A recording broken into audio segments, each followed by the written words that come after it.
नमस्कार। आज हम बीए द्वितीय वर्ष के हिंदी विषय में हिंदी गद्य के रूप पर चर्चा करेंगे। हिंदी में पहले आपको हम बता दें कि बीए द्वितीय वर्ष में जो आपके हिंदी का कोर्स है, पाठ्यक्रम है, उसमें है पहला पेपर आधुनिक काव्य। आधुनिक काव्य जिसमें भारतेंद्र युग से लेकर भारतेंद्र युग, द्विवेदी युग, छायावाद, प्रगतिवाद, प्रयोगवाद, नई कविता तक का अध्ययन करते हैं।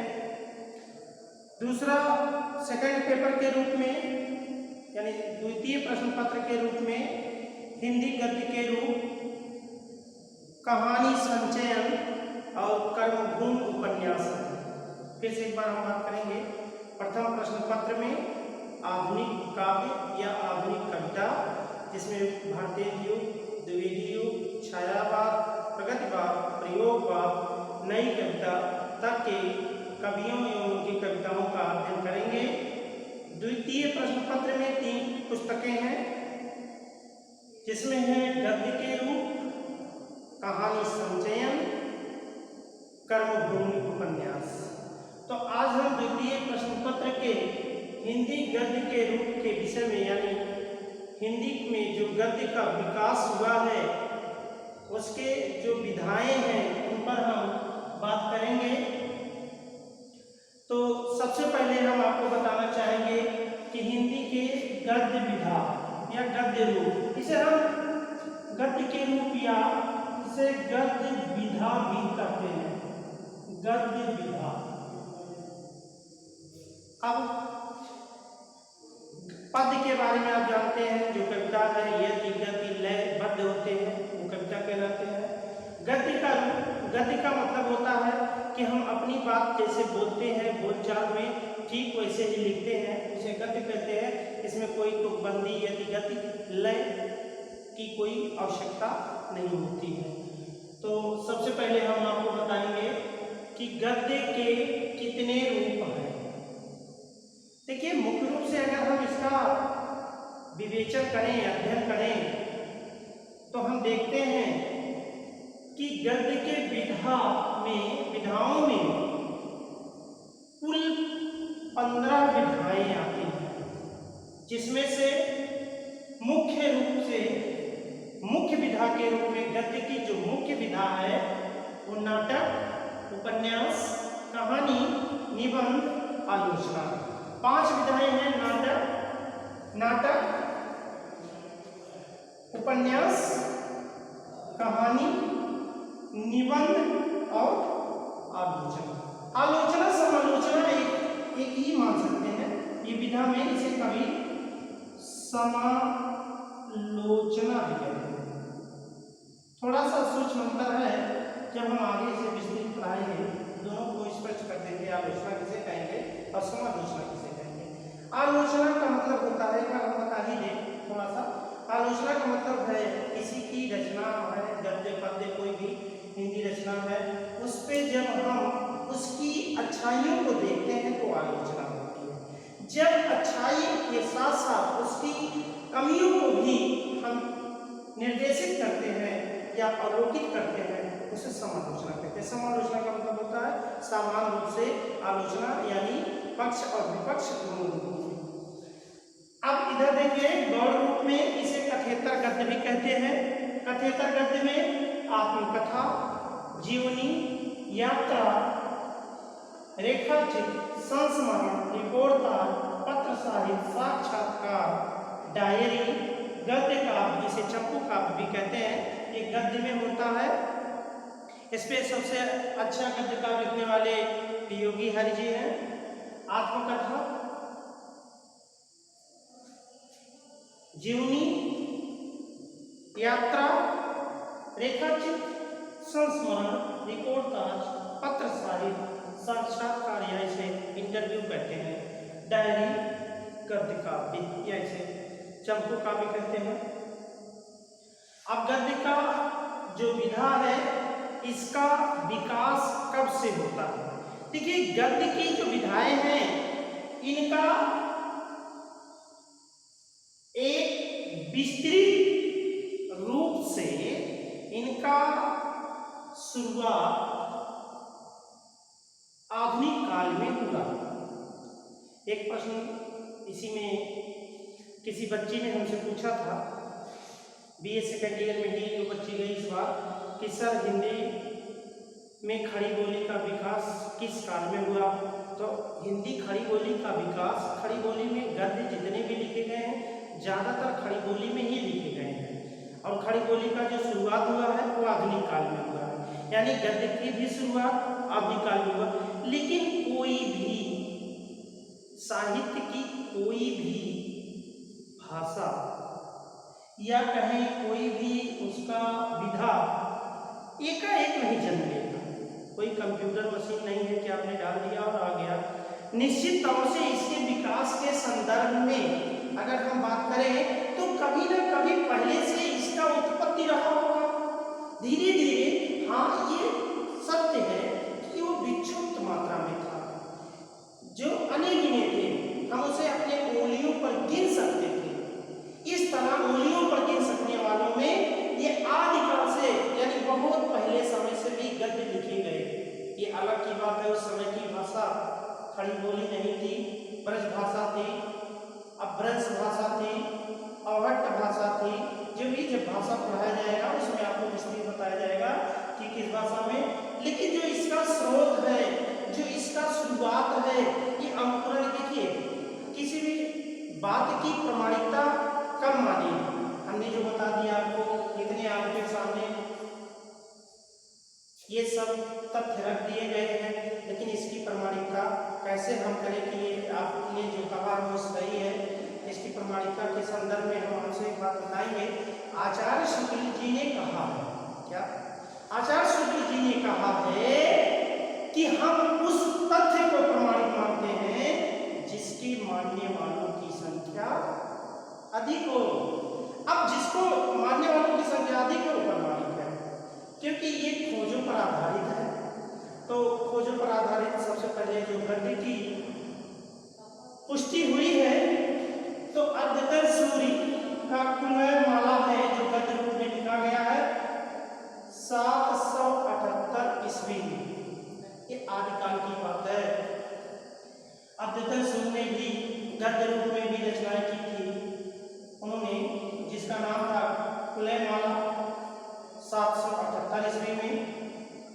इसके बाद 10वीं 11वीं शताब्दी में रोडा कवि के जो शिलालेख, देखिए आज की तरह आपको बहुत से विज्ञान इतना विकसित कर गया है कि आज लिखना पढ़ना बहुत आसान हो गया है। काफियों पर या किताब छपे छपाए मिलते हैं। आज का आधुनिक युग है, कंप्यूटर का दिन है। कंप्यूटर पे आप गूगल मास्टर पर अपना प्रश्न डालिए, हिंदी इंग्लिश या कोई भी भाषा में, उसका जवाब आप उसी भाषा में लीजिए।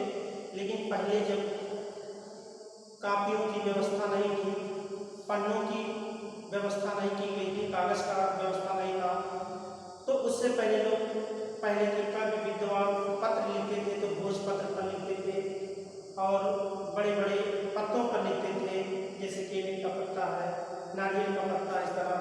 इसके बाद उसके बाद भी भोजपत्र आया, जिसे भोजपत्र पर लिखा जाता था। लेकिन उससे पहले भी जो हमारे पुरातत्व के खोज में मिले वो शिलालेख थे। शिला का मतलब होता है पत्थर, और उस पर लिखा गया है यानी पत्थरों पर। तो ये रावलवेल एक शिलालेख है जो गद्य काव्य में मिलता है। इसमें बताते हैं कि गद्य पद्य विषय ये मिलता है किताबों में। आचार्य अशोक जी ने भी चर्चा किया है और रामचंद्र तिवारी ने भी चर्चा किया है कि रावलवेल चंपू काव्य। चंपू काव्य का मतलब आपको यहाँ बताया गया है गद्य काव्य। चंपू काव्य माने गद्य पद्य मिश्रित था। लेकिन अब बात हम करेंगे गद्य की कर रहे हैं, तो गद्य का जो रावलवेल रोडावल का ये शिलालेख मिलता है। पंडित दामोदर कवि है जो 12वीं शताब्दी में दामोदर कवि का भी एक उक्त व्यक्ति प्रकरण नाम से शिलालेख भी है। शिलालेख में मिलता है जिसमें जो गद्य रूप में लिखा गया। इसके बाद बात हम करेंगे ज्योतिश्वर ठाकुर। ज्योतिश्वर ठाकुर का भी ये शिलालेख है वर्ण रत्नाकर, ये 12वीं शताब्दी में, जैसा कि आपको हमने पहले वीडियो में बताया है कि आदिकाल का जो शुरुआत हुआ आचार्य रामचंद्र शुक्ल ने संवत 1050 से 1375 माना है। तो ये 12वीं शताब्दी का मतलब होता है कि ये आदिकाल की रचना है। विठलनाथ ने, ये भक्तिकाल की रचना है। विठलनाथ वल्लभाचार्य का नाम आप जानते होंगे, मान लीजिए नहीं जानते हैं, हम आपको भी संकेत करेंगे। आप सूरदास का नाम जानते हैं, और सूरदास के गुरु थे वल्लभाचार्य, जिसने विठलनाथ ये है वल्लभाचार्य के पुत्र। ई विठलनाथ ने 1665 ईस्वी में अष्टछाप की स्थापना की थी, जिसमें अष्टछाप में 8 कवियों को लिए थे, जिसमें 4 विठलनाथ के और 4 विठलनाथ के पिता वल्लभाचार्य के शिष्य थे, और 8 लोगों को मिलाकर अष्टछाप कवियों की एक पुस्तिका तैयार की थी। विठलनाथ ने भक्तिकाल में श्रृंगार रसमंडल की रचना की, जो गद्य में है। और वल्लभाचार्य के 2 पुत्र थे, विठलनाथ और गोकुलनाथ। ये विठलनाथ के भाई गोकुलनाथ हैं। गोकुलनाथ ने 84 वैष्णवन की वार्ता और 252 वैष्णवन की वार्ता ये भक्तिकाल में, गद्यकाल में लिखा है। गद्यकाल नहीं, सॉरी, ये गद्य रूप में मिलता है। और नावादास भी भक्तिकाल के हैं, इन्होंने भक्तमाल लिखा है, जिसमें उस युग उस समय के कवियों का परिचय देते हैं। भक्तमाल भी ये गद्य में लिखा है। आगे फिर हम आपसे चर्चा करेंगे।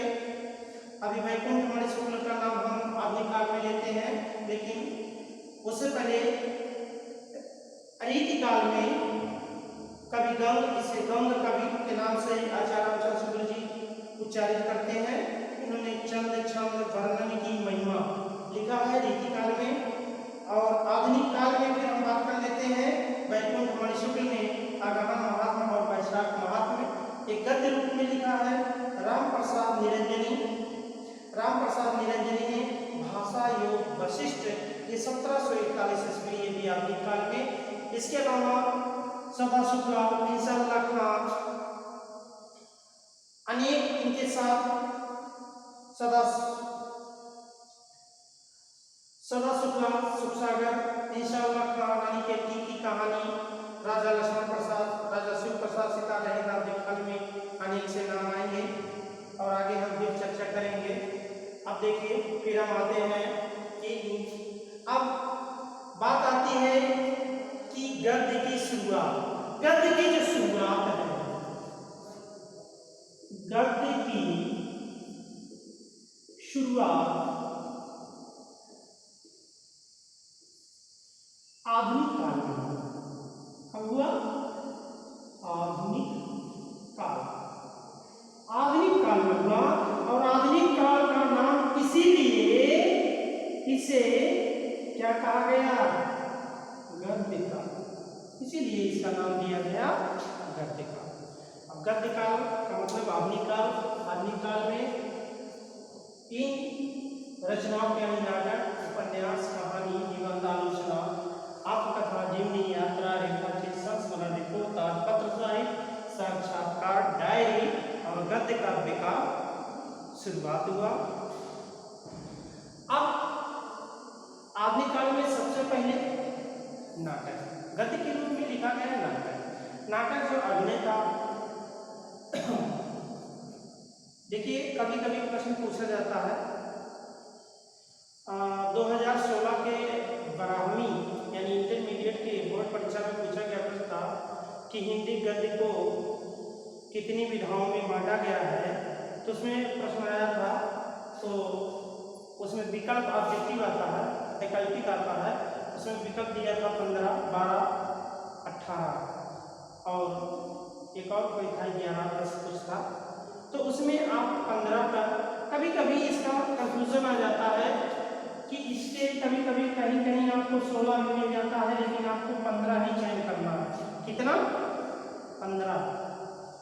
5 मुख्य विधाएं हैं और 10 गौण विधाएं हैं। आप याद रखिएगा, 16 हो जाता है कि कोई कि हमने तो 16 सुना है। हाँ ठीक है, जब एकांकी को हम अलग कर देते हैं तो इसकी 16 विधाएं हो जाती हैं। वैसे एकांकी नाटक का ही एक रूप है, इसलिए इसे 15 विधाओं में, गद्य को 15 विधाओं में बांटा गया है, जिसमें 5 मुख्य विधाएं हैं और कथेतर गद्य यानी गौड़ विधाएं हैं 10। अब अगले वीडियो में हम बीए द्वितीय वर्ष के लिए रेखा चित्र, हम अब इसमें एक एक करके सब पढ़ाएंगे। वैसे चाहे आप कहिएगा तो आप कथा से ही शुरू करेंगे। चलिए हम आपको कथा से ही शुरू करेंगे। रेखा चित्र क्रम से रहेगा तो समझने में भी अच्छा लगेगा। और कल अगली वीडियो में हम बीए द्वितीय वर्ष के लिए आत्मकथा का विस्तृत अध्ययन करेंगे। आज के लिए इतना ही, धन्यवाद।